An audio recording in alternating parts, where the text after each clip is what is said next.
If you love doing 10, 20-minute warm-ups for your lower body, you love putting a band around your knees and doing monster walks, or doing things that are very granola in nature, this video is probably not for you. Today we're going to get into a very general warm-up to get our hips feeling good, our lower body feeling good before we do a lower body session without wasting a lot of time doing unnecessary things. So if that sounds like it's going to fit for you or fit for your clients, please stick around, listen to it next.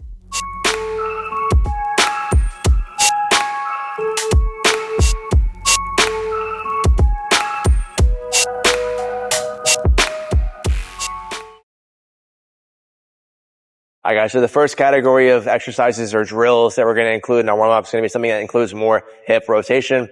I love to just spam like a hip airplane or one of these wall striders where in the hip airplane, I'm on a fixed leg. I'm moving through a full hip external rotation, external rotation.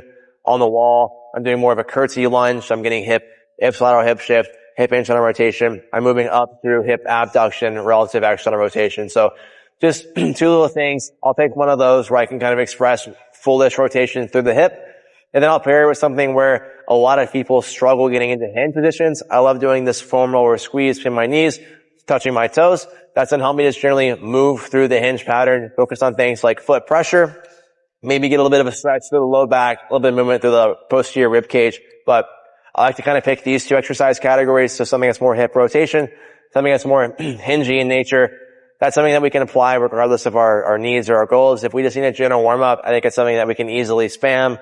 We can do 2-3 sets, 5-10 reps of each, and we can get feeling good for our session, clear up range of motion, get ready to go before we get into our main lifts without spending a ton of time doing things like band around the knees, intense stretching, whatever it is. So for lower body, pick things that are going to make you feel good before you train.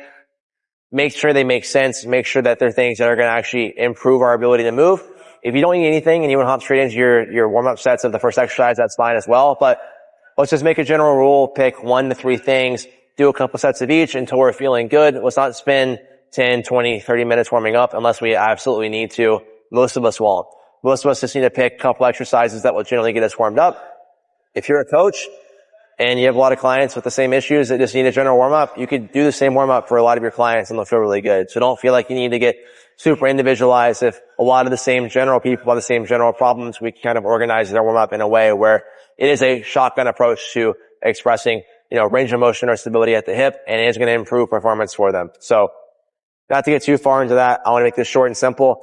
Pick a few things to kind of express a fullish range of motion at the hip, at the knee, at the ankle, whatever you need in that regard. Implement them. Make sure that we're not spending too much time unless we actually need to spend that extra time on a warm-up. So do what we can to improve performance. Leave it at that. If you have any more questions for me, like, subscribe, drop it down low. We'll get to the next video.